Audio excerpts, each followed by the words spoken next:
So mauna ni ang amuang nahuma na beef bone broth. Broth. Tama ba ang kuan pronunciation?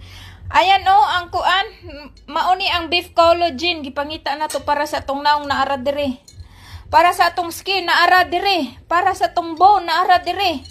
Naa diri tanan sa akong gibuhat. O mauni ingon ani ra. Ayaw na mo sige pangita ng mahalon kayo ng mga pangpagwapa dira. Paghimo mo og beef bone broth. Ayan, mauni ang beef talo.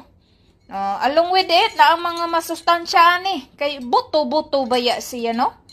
Unya, na dira tanan ang pampagwapa. Inumon ra na nimo straight. Magwapa na ka.